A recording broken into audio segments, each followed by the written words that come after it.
Hello and welcome to another Warcrafty audio commentary. Today we're going to be watching a best of 3 from the WLW. Once again, we don't have any observer slots, you might have noticed, so we're from a player vision with Fog of War off. Not a lot I can do about that, but let's go ahead and introduce our players. The map is Ancient Isles, and we're going to go ahead and see Sweet Backing, spawning in as the blue undead in the upper left. As you can see, going with a Ted Fiends build, he's going to be going up against IQ16, spawning in as the red orc in the lower left side of the map, and he is going with a fairly standard orc build. As you can see, that build to essentially get your Blade Master and First Grunt out pretty much at the same time.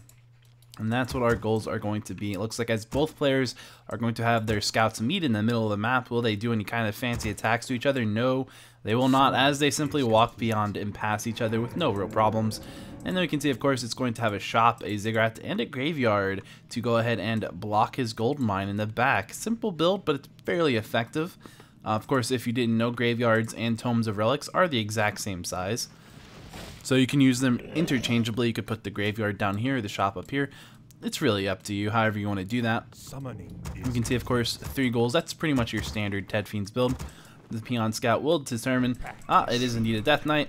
And he's going to be able to say, he's going to come try to harass me. So I'm going to know not to be very risky with my Blade Master. Get that shop going down fairly soon. And normally you would probably see him go for this creep maybe. I guess that's not probably entirely true, is it? Probably not. I don't know if there is a standard orc first creep. I don't even actually think this is a very good creep to go with first creep. I'm not sure. I think I was totally wrong when I said that. Completely misspoke then. Indeed. We can see that the Death Knight and a Skeleton Warrior will come down here and find this Grunt. Gonna chase the Grunt. We're gonna send a Skeleton probably up here to see if the Blade Master is opened on this shop. I'm gonna be like, no, he is not, because as we saw, the Blade Master actually went ahead and ran back towards his base. Knowing that if he gets jacked, or if he's going to open on one of these creeps, if he decides to attack one of them, and then there's a Death Knight sitting around with a coil waiting to snipe, it's a little bit harder. You take a lot more damage, and you potentially could even die, so you don't want to do that. As you can see, the orc player now, he does have 2 grunts out, so he's gonna go ahead and begin his tech. Gonna go for that acolyte perhaps right here, just do a couple whacks. It's probably just gonna run in here and suicide into the creeps. He's trying to pull them very, very carefully. What you can do sometimes is pull the creeps and get an ensnare off onto the grunt. Looks like he's gonna be able to deny the acolyte. Won't be able to actually go ahead and get anything else done there. We'll go ahead and see the Blade Master getting dusted right here in the middle-ish part of the map. I guess is the middle part of the map. And the Blade Master is actually going to be able to walk away from that Blade Master fairly easy. We do have that Grunt chilling up here scouting. And we do have a Fiend currently being built for the Undead player. And he is, of course, gone ahead and teched as well. So both players are teching. We're going to go ahead and see the Death Knight picking up skeletons from that acolyte dying right there. Just saying, you know what, that's a useful body for me. And we'll see the Blade Master and those 2 grunts going ahead and deciding it's time to creep out the upper left shop, upper right shop. It's upper right shop, yes. And he's gonna go ahead and just pick up Boots of Speed while he creeps this out, and he doesn't actually have any salves with him. So if he does happen to get caught by that or the Death Knight here, he could potentially lose a grunt, but it shouldn't be too much of a big deal for him, as the Death Knight is actually all the way over here at his natural orange camp, just still trying to find where on earth did that orc player go. Looks like he's going to find him with a Skeleton Warrior right here as the Blade Master hits level 2. And that's interesting. How did he get level 2 so fast? He must have crept something else out, but I don't quite know what it was. Over here we can see that it looks like the Undead player is just going to go ahead and creep out this green camp, pulling it out, of course, using a Nubian Tower. That's fairly offensive, a Nubian Tower. It's quite aggressive right behind that crypt. And he's just going to use that to do a little bit of damage to the Null Brute as it ran back. And now you can just keep on scouting with his Skeleton Warriors, trying to find out what is going on the map. We will see IQ16 down here. He has, of course, picked up that Replenishment Potion from the shop. And he's going to pick up a Ring of Protection +2 right here from this creep. This little Ogre, Mauler, Ogre, Magi, and Forest Troll. I think it's a Trapper indeed. Creep camp. Up here we will see, and I believe this is a red camp that, this is a red camp the Undead player is currently creeping. It's not really the toughest red camp, as you can see, but he will go ahead and pick up a Wand of the Wind. Pretty good item to have, and then he can pretty much just finish creeping off. Really, this isn't a hard creep at all. It just gives you a lot of experience, because a lot of these creeps are fairly easy. Murloc Nightcrawlers, they don't really do a lot of damage. They do poison, and that's kind of the aspect of them. And you have these 2 guys in the back of the Forest Troll Berserkers. They do a fair amount of damage, of course. They are like those mercenaries, but just kind of like having 2 fiends wailing on you. That's about how much damage you're going to see these guys doing. You can just kind of go ahead and look at that. We will see the grunts running in now, trying to go ahead and perhaps kill a fiend. You're going to see a coil on one of those fiends. That Blade Master is going to run in here. As you can see, one of these fiends getting maybe slightly mismicroed, going to force the undead into a teleport. We'll see if he can actually manage to get out of here without losing any fiends. Yes, indeed he will, which is good. Very close, but it's good. Probably worth the teleport simply because you don't want to really lose a fiend, and if you had tried to run away, you probably would have lost this fiend and maybe even one more. As you can see, the Death Knight is very low on mana right now, so that's a possible thing. So it's not too bad that he did go ahead and TP out. And as you can see, Burrow is about to finish being researched for the undead player, as well as that Lich coming out.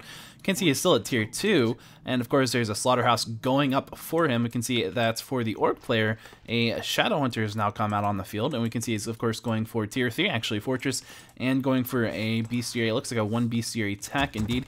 I think he might have a Raider already out on the field. No, just going to go immediately research the Ensnare upgrade, and then he can pull out Raiders whenever he's good and ready for that. And we see maybe he's actually sitting on... No, he has enough food for a Raider. I don't know. Whatever the case. I'm going to go ahead and see that the Orc player going to go ahead and have that Death Knight hexed, just to try to make sure that he does not steal that Null Camp right there. And we will go ahead and see a nice Frost Armor placed on the Death Knight. Going to go ahead and force him to not really be very much of a focus target. You can see that Crypt Fiend right here getting a little bit of damage done to him. Will he stay alive? Oh, a coil going in for him. Barely going to miss. Of course, there's that Blade Master currently in the air from that Cyclone. 2 Fiends are currently burrowed, and that Death Knight is currently also going to get surrounded while taking a lot of focus fire. Going to see one more Wind charge, Cyclone charge on that Death Knight. Going to try, or on the Blade Master as that Death Knight tries to get out of there. Unfortunately, the Death Knight going to escape the surround just as he goes down. A little bit unfortunate. We might see this Fiend staying alive here. Maybe if he goes ahead and burrows right about now. I don't know. It might be too slow. Yeah, too late. Okay. That would have been bad. He had to wait for that Nubian Tower to actually hit the Blade Master before he went ahead and did that. We'll see the other Fiend, however, not so lucky. He just gone ahead and did die. Too much units on him, too much damage. Couldn't really take it all, but that was a level 2 Death Knight that did go ahead and die. We will see that Blade Master, he's level 3 currently. You can see that the Shadow Hunter is level 2, and we're going to see them just creeping out very aggressively right outside of the undead player's base. It's pretty much what you should do in this situation. If you can kill the Death Knight, you're in pretty far ahead, so you just go ahead and steal some creeps from the undead player side of the map. Trying to go ahead and keep your advantage, build it up, push it out, whatever you gotta do. And on this side of the map, as you can see, there's really not a lot of places to safely creep for the undead player. This was a pretty safe creep that he could have went for, as you can see how close it is to your base. But unfortunately, since the Orc has taken that now, and of course the red camp has been taken as well, the only thing, and this has already been crept out, and this has been crept out, really you can see there's really not a lot. There's nothing really on the undead side of the map, as you can see. Just those are your main creeps on your side of the map, and they've been taken. This is kind of this one, and this gold, the undead's natural gold mine, as well as the shop that's close to them. Really about all that's left besides this green camp. So we'll see how he can manage. If he can actually go ahead and try to get level 3 on that Death Knight. He does need level 3 on the Death Knight pretty badly at this point. Level 2 on the Lich would be nice as well. And it looks like the Orc player is actually going for a Tauren Chieftain as their 3rd hero. It's kind of rare to see, Tauren Chieftain play as a 3rd. I mean, I guess it's fairly common, but it's in this situation, it's definitely a good idea. That much is for sure. We're going to go ahead and see, oops, just trying to see, the Orc player is at 45 out of 50 food. He has just got about 500 gold, 500 wood. As you can see, he's actually gone ahead and decided to throw down a War Mill. We'll maybe actually see some interesting stuff. I'm not quite sure what he's planning to go. He does have a little bit of space. He can do more than just, a Bestiary at this point, if you'd like to. Probably will see an Orb being picked up on the Blade Master at some point. Orb is, of course, a great item to have. Looks like a Raider. This is just an illusion, actually. And it's probably going to maybe just go down. Yeah, that's nothing too special about that. As you can see, with only three Fiends right here in this Lich right here, without even an Orb, it definitely doesn't do very much damage to illusions. And illusions, of course, are taking 200% increased damage.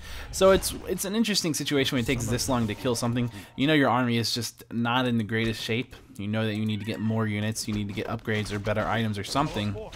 As you can see, that Undead currently is only at 36 out of 50 food. Looks like he's going for Destroyers, and of course, that's going to be just pretty much for the Hex. As you can see, there's no casters in the Orc army. Looks like he's going with Coda Beast and War Drum damage increase. Not a bad choice.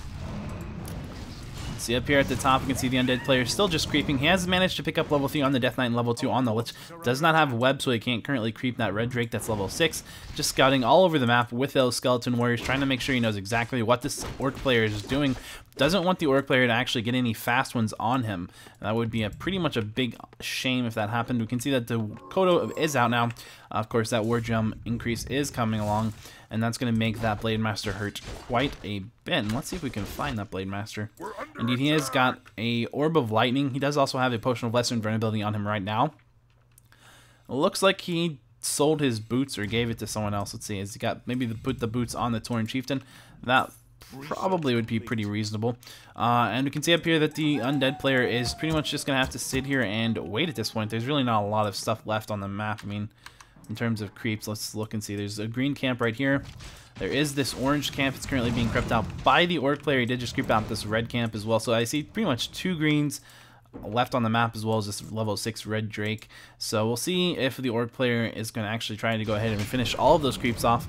But it looks like the undead player is going to go ahead and pick up a dark ranger for his 3rd hero as he kind of moves across the map. We can see him at 47 out of 50 food. Orc player currently at 49 out of 60 food. No upgrades on either side. We will go ahead and see one of these raiders potentially going down. Yes, indeed. Going to go down to a Coil Nova as well as a bit of Focus Fire. And we do have some destroyers currently morphed, or at least just one destroyer morphed right now. Not going to go ahead and absorb any mana just yet. Maybe just keeping him alive. We're going to see that Blade Master immediately picking on one Fiend. Going to see that Fiend getting burrowed. And now I can see a fairly okay War Stomp, but it only hit 2 heroes and didn't really hit any units. So that's not it's not really all that great. We'll see that Kodo Beast has picked up a unit currently. That's a much better War Stomp. As you can see, the only remaining Fiend besides the one that just reinforced in the army, getting stunned right there. We will see that the destroyer right here is taking a lot of focus fire between this Shadow Hunter and occasionally that Blade Master right there. We'll see a nice silence on the Tauren Chieftain, but it doesn't really do anything for the Tauren Chieftain. It did silence the Shadow Hunter, however. That's good. And we're going to see the undead player now trying to TP out. Will he lose his Lich, though?